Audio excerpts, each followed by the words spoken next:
The view from the plane headed to Hawaii was breathtaking, but I never expected that my ex-girlfriend from middle school would be sitting next to me.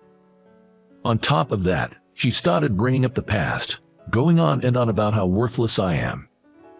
And then, without me even asking, she talked about how happy her life is now, how she's married to a rich man, and how much she's needed by her husband. Just then, an announcement came over the intercom. "Is there anyone on board who can fly a plane? It seems there was a serious issue. It's shocking that they're looking for a pilot, not a doctor." Passengers began to realize the gravity of the situation, with murmurs of, "Pilot, is this plane okay?" Then, a flight attendant, while looking around, saw me and exclaimed, "Oh, it's you." That's when an incident to shut my ex-girlfriend up occurred. My name is Jake. Ever since I was a kid, I had an unusual fascination with airplanes.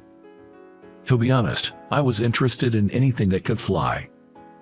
Seeing birds and insects soaring freely in the sky always looked beautiful and cool. I wished I could fly too, thinking if I tried hard enough, maybe I'd grow wings. I genuinely believed that. But sadly, no matter how hard I'd ride, wings didn't sprout. When I was 5 and feeling pretty down about it, I saw an airplane for the first time. It was amazing to see this non-living chunk of metal flying through the sky. It happened during a family vacation with my parents. That gigantic bird soaring in the sky left such an impression. It became a symbol of freedom for me. Since then, my affection shifted from cars and trains to airplanes. I became a boy who deeply loved airplanes. I'd memorize names of aircraft and airlines, spending my days looking at them in books. Seeing my passion, my parents would drive me to the airport every week, although they didn't take me on a flight. They thought seeing planes in action would be better for me. My parents and my much younger siblings never gazed at planes with the same admiration I did, but they always listened with a smile when I excitedly talked about them. Naturally, my dream was to become a pilot. I wanted to control an airplane and fly in the skies. It was the first dream I ever had in my life. Even now, I think it's a bit unusual for a kid to have such a realistic dream from the get-go. My dad would say, to become a pilot, you have to study hard, and I was the bright student for my age. I felt that studying was a small price to pay if it meant flying a plane someday. My teachers always said, the secret to improving in your studies is to have a clear vision of your future dream. I truly felt that way. If what it took to become a pilot was studying, then I'd gladly dive into my studies. Moreover, when my dad said, I heard that if you have cavities, you can't become a pilot, I brushed my teeth harder than anyone else. I reckon I got so good at it that I could have become a dental hygienist. Mind you, it's not true for all pilots that having cavities is a deal breaker. Only those flying certain fighter jets can have them due to the effects of air pressure. If someone said that you need to be physically fit to be a pilot, then I'd double down on weight training and exercise. Anyway, my childhood was more about planes than playing around. Once I reached middle school, I began seriously considering my path towards becoming a pilot. I believed that without attending a reputable high school or college, I wouldn't be able to fly an airplane, so I continued to work hard in both my studies and physical activities. During middle school years, I was also concerned about my friendships. I made an effort to get along with everyone, trying not to make unnecessary enemies. While I avoided people who brought unnecessary stress, I aimed to connect with as many people as possible, absorbing everything I could and making it a part of me. Though it's a bit embarrassing to say, I was relatively popular among girls. Getting attention from girls became more frequent, and honestly, it felt good. Guy friends would ask how I got so much attention from the girls, but since I wasn't studying or exercising to be popular, I couldn't give them a satisfying answer. Amidst all this, a girl confessed her feelings and wanted to date me. Her name was Susan. She was the most beautiful girl in our grade, popular among both students and teachers. Being approached by such a beauty, I was over the moon and couldn't find a reason to refuse her. I said yes without thinking seriously. It was my first time dating a girl, and I had no idea that Susan would be so much trouble. She became upset whenever I talked to someone, a male or female, whom she didn't know. I'd often buy her something just to improve her mood. She demanded things like deleting contacts of the girls from my phone and expected immediate replies to her texts. She was incredibly self-centered and seldom thought of others. Out of the blue, she'd say things like, "I want you to be my ideal boyfriend," and this cut into my study and exercise time. She insisted, "You should spend every weekend just for me. Oh, and you're paying for our dates, of course. It's terrible to make your girlfriend pay." Such demands were too much for a middle school student. Over time, being with Susan felt increasingly suffocating. One summer during middle school, my father tragically passed away in an accident. Losing my dad, who looked forward to and had high hopes for my future more than anyone else, was really tough for me in middle school. Often, I would see my mom, once vibrant and full of life, look worn out and lifeless. Although I wanted to cheer her up, I was so overwhelmed with my own feelings that I couldn't offer much help. Our family was engulfed in profound grief. After losing our beloved father, a man we all admired, every one of us had to fight harder to live our lives. My mom, who had been a stay-at-home mom until then, started working outside. Consequently, she couldn't take care of my younger brother anymore, so I stepped in. Naturally, this meant less time for studying and sports, but it was a necessary sacrifice. It wasn't a hardship if it was for the sake of the family. Of course, the time I cut back wasn't limited to just that. I also reduced the time I spent with Susan. "Why haven't you been in touch?" Susan asked me. When I explained my family's situation, she retorted, "So what? If your mom's working, that's fine. And you don't need to take care of your younger brother. She can do that when she gets back from work." I couldn't believe my ears.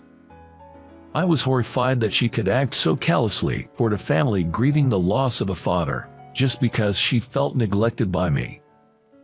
I told her, I don't need a girlfriend who can't show compassion during such tough times, and broke up with Susan. I didn't want my mental stability jeopardized by her anymore.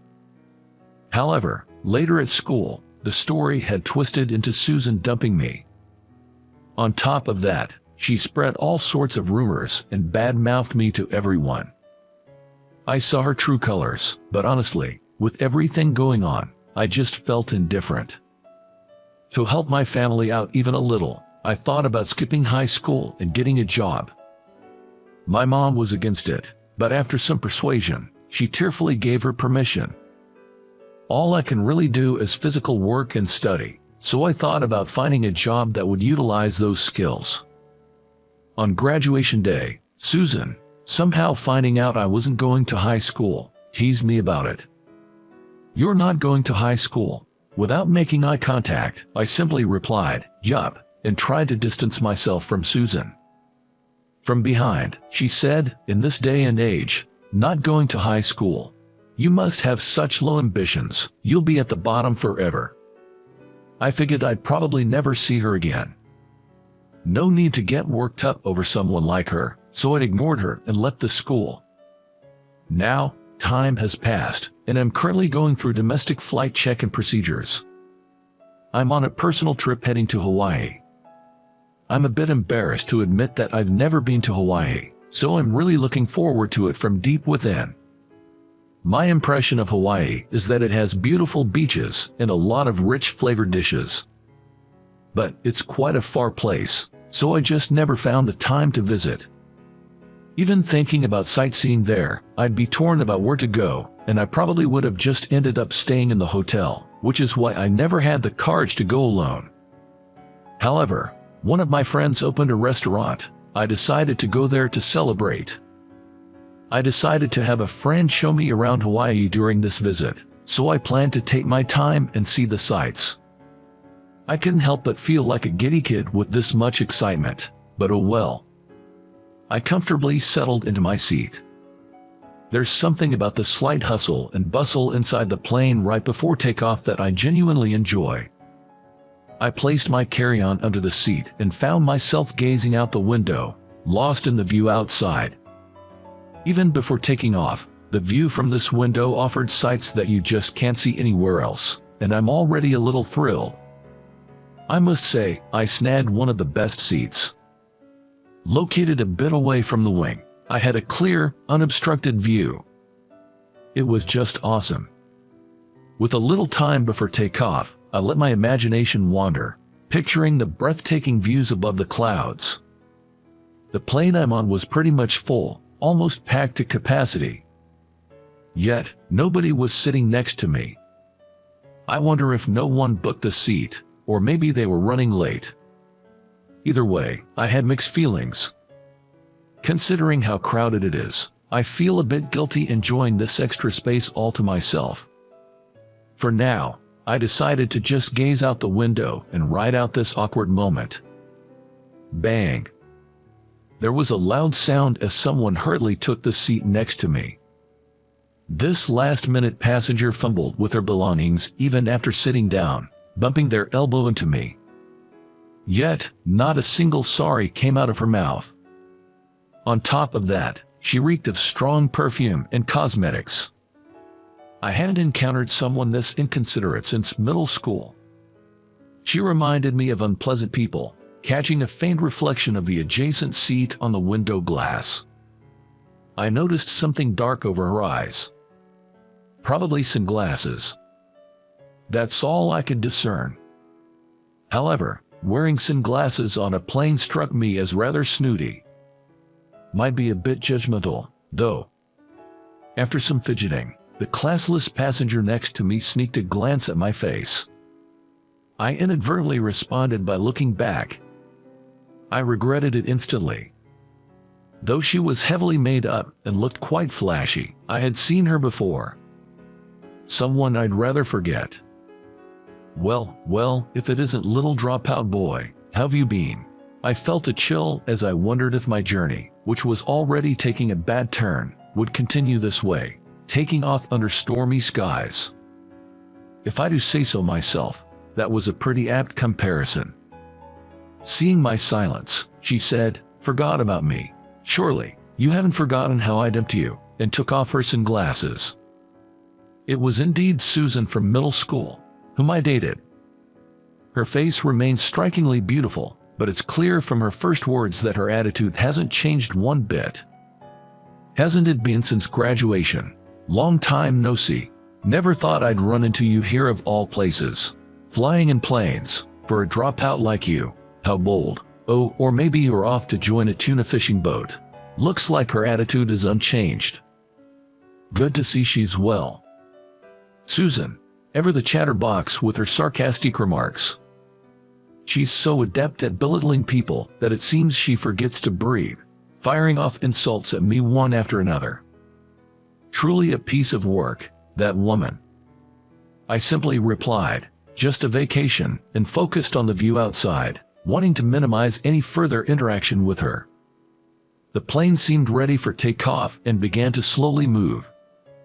I was looking forward to a pleasant flight, but now it feels like I'm plunging straight into hell because of one seatmate. I'd rather be peacefully asleep on the wing at this point. Susan seemed offended by my cold demeanor. After an audible tisk, she started rattling off things toward me. About how awful I was as a boyfriend, how her high school boyfriend was way more handsome, how the time with me was a waste. She bombarded me with comments that begged for a response. After high school, Susan apparently married into wealth through some circumstances. I wasn't paying much attention, so all I remember is she married someone wealthy. Apparently, Susan, who hit the jackpot, is going on a luxurious trip to Hawaii. "I'm going to stay in a fancy hotel you could never afford in a lifetime and enjoy the resort," she said. By the way, her husband seems head over heels for Susan, and he revolves his life around her. Well, I guess some people are like that. I hope he cherishes Susan forever since he's a strange individual. If she ever lost him, I doubt she'd ever marry again. Tuning out Susan's self-centered chatter, it's me just going along with it. Even in moments like this, the view from the plane was breathtaking. Soon after takeoff, the view below turned completely white as we rose above the clouds. No matter how bad the weather is, if you wait a bit and rise above the clouds, a bright blue sky always shines. The beautiful blue sky always sits above the clouds, peeking through gaps to see the ground below. But I wonder, when will these neighboring clouds clear up? People like you, the lowly ones, rarely get the chance to fly, so this view must be unique to you, she mockingly says, not missing a beat. Furthermore, Susan claimed she's flown many times before and has grown tired of the same old view, so she can't be bothered to look out the window anymore. Why does she go to such lengths to degrade herself? It's good to have high self-esteem, but I just couldn't grasp why she would actively lower her worth in the eyes of others. I can't believe I once dated someone like her. If I ever have kids, I'll drill this into their heads. It's just too bad to have a blotch on one's life as early as middle school. Honestly, I find it hard to believe that just because you've flown many times, you'd get tired of the view outside. The scenery shows a different face depending on the day and time, so you'll never truly see the same view twice. Seems like such a waste to me. It was while she was passionately going on about how amazing she is. "Is there a doctor on board?" came the announcement. It's a line you often hear in TV shows, but this was the first time I've heard it in real life. I wonder if someone's fallen ill and needs medical attention. I was worried, but there wasn't anything I could do. I decided to wait quietly, but the airhead next to me had a different idea. "Wait, what's going on? It's like something straight out of a drama. What's got this woman so riled up?" Such behavior, especially when someone on board might be seriously ill and in need of a doctor. I knew it. She definitely has a few screws missing. With those thoughts, as I scanned the plane, another announcement came through. "Is there anyone on board who can pilot this plane?" Even I was taken aback by that one. When the announcement was made that a doctor was needed, passengers were a bit restless. Not as much as Susan though, but when they called for a pilot, the cabin truly erupted in commotion. Is this plane even okay with the pilot like this? And does the pilot need a doctor? Voices calling for the flight attendants could be heard throughout the cabin. It's understandable. First needing a doctor and then the pilot. Something must have happened to him. Susan's face grew increasingly pale and she began to panic. What the heck? Is this plane going to crash or what? Why does she say something unnecessary? Mentioning a crash in a situation like this could cause a full-blown panic in the cabin. That's why I dislike people who can't read the room. Unsurprisingly, a flight attendant hurried over to Susan, who was loudly using the word crash. "Ma'am, nothing of the sort will happen. Please, wait in your seat." Susan was arguing with the flight attendant, but the attendant skillfully urged her to sit back down. Then the flight attendant looked at me. "Are you by any chance, Jake?"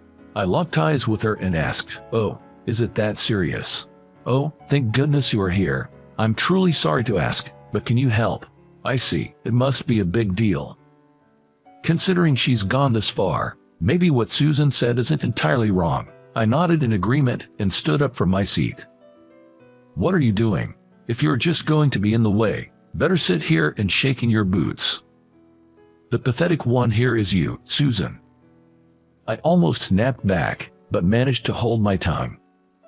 The flight attendant asked, "Is she with you?" To which I firmly denied. "Just an old acquaintance. We just happened to sit next to each other, nothing more. She's no relation to me," I explained. I wanted to head to the cockpit right away, but Susan gripped my arm tightly and wouldn't let go. "Where do you think you're going in this situation?" Even though I asked her to let go, Susan showed no intention of doing so. I was wondering what to do when the flight attendant intervened. "Ma'am, I apologize for the inconvenience, but Jake is one of our pilots. There's an urgent matter he needs to attend to." Saying that, She exerted a polite yet forceful pressure to detach Susan's hand. "You're a pilot?" Susan said, eyes wide in surprise. I replied with a simple yes and headed to the cockpit. Around the cockpit, a group of flight attendants had gathered and were visibly alarmed. I learned that both the captain and the co-pilot were showing symptoms of food poisoning. By chance, there was a doctor on board who was examining the two. However, they showed no signs of recovery, and their symptoms were getting worse. Therefore, it became clear that piloting the plane under these conditions would be challenging, leading to an urgent announcement from the cockpit. Acute gastroenteritis can strike out of the blue, so perhaps it was unavoidable.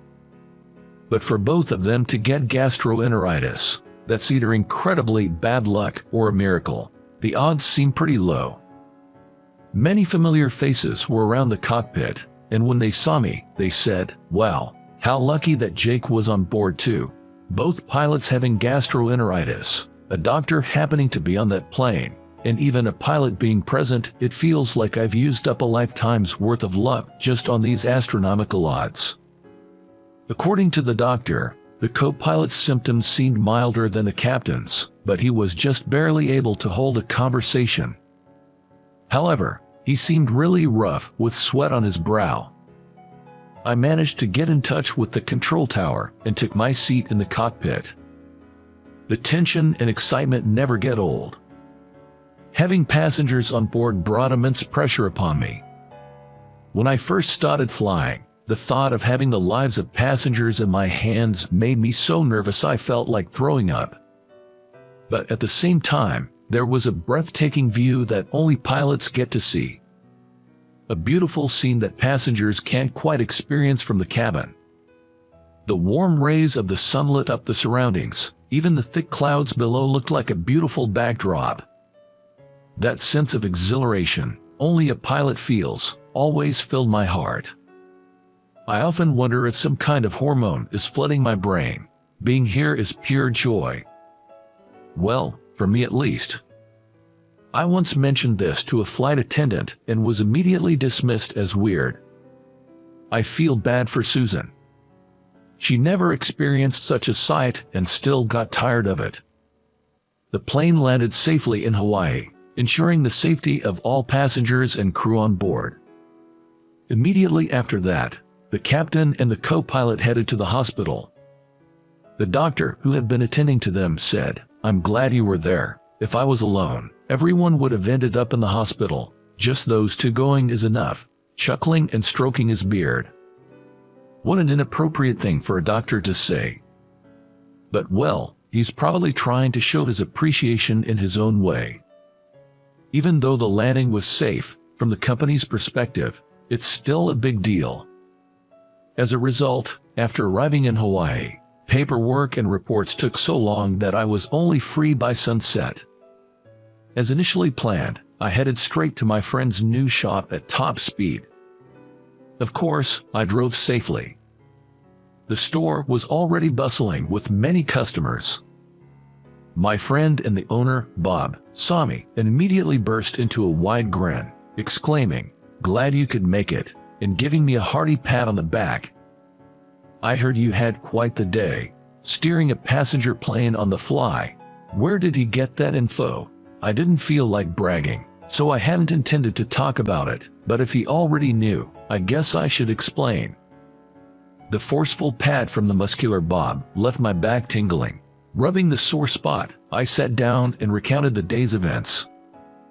"That's an incredible story. Can't believe it's been 5 years since you retired. Time flies," Bob laughed. Indeed, the passing of 5 years does make me feel the cruel march of time. "Are you a friend of the owner?" a gentle voice inquired from behind me. Turning around, a distinguished-looking gentleman was smiling at me. Next to him was a rather, "Excuse me, Susan." Bob replied to the gentleman with a smile. "It seems he's a regular at this place. He was my buddy back in the service days. This guy was top-notch, you know. He was stationed at the Langley Air Force Base with the 4th Air Wing, 11th Flight Squadron," he explained thoroughly. I thought the gentleman wouldn't understand such detailed information, but his eyes lit up as he exclaimed, "Wait, you mean the Blue Angels?" Turns out, he had once dreamed of becoming a pilot. However, due to an accident when he was a child, he almost lost vision in his right eye and had to reluctantly give up that dream. Same as me. To remember names of aircraft, airline companies, and even military divisions, this guy must be a serious aviation enthusiast. It had been a while since I'd met someone so passionate about planes, so I couldn't help but chat animatedly with him. Even though I was here for Bob's celebration, I got sidetracked with this engaging conversation. The gentleman was particularly fond of the Blue Angels. He raved about their air shows, saying they are truly spectacular. Interrupting our heated conversation was none other than Susan. "Excuse me," she chimed in gracefully. "Oh, I'm sorry," the gentleman scratched his head. "I got a bit carried away there." I thought she didn't deserve an apology, but from their interaction, it seemed they were a couple, so I held my tongue. In the course of our chat, he learned Susan and I went to the same middle school, which once again piqued the gentleman's interest. He bombarded me with various questions. "So, where are you now?" he inquired. I told him I'm a commercial pilot. He seemed puzzled by my answer. "Well, it makes sense. Bob and I are buddies from our military days, and if you love planes, you'd naturally want to fly fighter jets. The thing is, I had a car accident a while back and couldn't fly fighter jets anymore, but I still loved the sky, so I switched to the commercial sector." I explained the whole situation. 5 years ago, on a rainy day, I was crossing the street at an intersection when a car ran the red light and hit me. The driver was distracted, looking elsewhere. Though I received compensation and settled the matter, it doesn't mean I hold a grudge. However, because of that accident, I fractured my left leg and had to spend a significant amount of time in rehab. Because of this, I didn't meet the required flight hours, and I lost my pilot's license. I also developed complications from the accident, meaning I could no longer fly the more demanding fighter jets. At that time, I was truly devastated. It was a dream I had since I was a child, and my late father had always been my biggest supporter. But this was all thanks to my dad's teachings. He always used to tell me, "The past is the past. No use dwelling on it. Just do your best in the present." If I kept dwelling on the past, I wouldn't be able to achieve even what I could. When I found out I couldn't fly fighter jets anymore, the higher-ups suggested I move to a department primarily dealing with paperwork, but I couldn't give up on flying, so I left the military and transitioned to the private sector. Becoming a commercial pilot was more challenging than I expected, facing various obstacles. But I never gave up. The sky is where I belong. There's nowhere else for me. After finishing my story, Susan's husband, teary-eyed, he said, "I've never met someone as incredible as you. Your never-give-up spirit is truly admirable. Would you mind if we kept in touch?" As he took out his cell phone. I couldn't possibly refuse after such a heartfelt request. Plus, being praised felt pretty good, not gonna lie. After that, we continued to talk about planes, engrossed in our conversation. Throughout that time, Susan looked down, appearing rather diminished. Susan's husband introduced himself as Mike. He owned several properties in resort areas like Hawaii and was a well-known wealthy man in that realm. It seems that what Susan told me on the plane about marrying into wealth wasn't a lie. Honestly, I was quite skeptical. Mike, even after our meeting in Hawaii, kept in touch quite frequently and was a straight shooter kind of guy. He had a stickler for details kind of attitude, didn't tolerate any wrongdoing, and seemed to be trusted by many. That such a man chose Susan as a life partner, I wondered if she had somehow drugged him. Then, I received a message on my phone from Susan.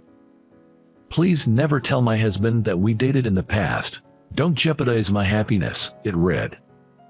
For my part, I had no desire to have any more involvement with Susan. But considering Mike, maybe it would be best to spill the beans. It's quite a dilemma. However, Susan probably has some awareness that she wasn't entirely honest with me back then. I doubt her character changed just because of that plane incident, but she likely played her cards right to marry into money. If she went to those lengths, I guess I shouldn't be the one to ruin it. Although, it's quite comical when I think about it. But to be honest, even if I don't tell Mike about Susan's true nature, sooner or later, he'll see her for who she really is. Until then, I hope he enjoys the happiness he has. I replied with a simple understood. After that, I received no further messages from her. It seems Susan will continue to hide her past from her husband. In other words, she probably can't live any other way now. She likely live in fear of her past and those she harassed being exposed. That's the responsibility and consequence of her past actions. The past never truly goes away. Some time had passed since I traveled to Hawaii. I happened to bump into Mike at the airport. But the Mike I saw there looked considerably thinner and appeared quite worn out. When I spoke to him, he said that he and his wife, Susan, had divorced. Some time after the incident in Hawaii, a friend of Susan's visited their home. Due to work commitments, Mike was at home. Thinking not to disturb the two, he was working on his computer in a room next to the guest room. The visiting friend was from Susan's middle school days, and they spoke so loudly that Mike couldn't help but overhear. In between crude laughter, they mentioned people, probably classmates from middle school, using derogatory nicknames. It turned out I was one of them. Hearing Susan and her friend laughing about men with money being the best, Mike lost his temper. He stormed out of his study and yelled at them to get out right now. He tossed both Susan and her friend out of the house and didn't let them in that day. Later, he found out that Susan had been spending their savings without permission and wasting money. When confronted, Susan retorted that he was stingy for a rich man. Initially, Mike felt that if she changed, they could try again, but Susan just said things like, "I never thought you'd be so tight-fisted, and I'm embarrassed not to have designer things." Well, hearing that, I wasn't very surprised at all.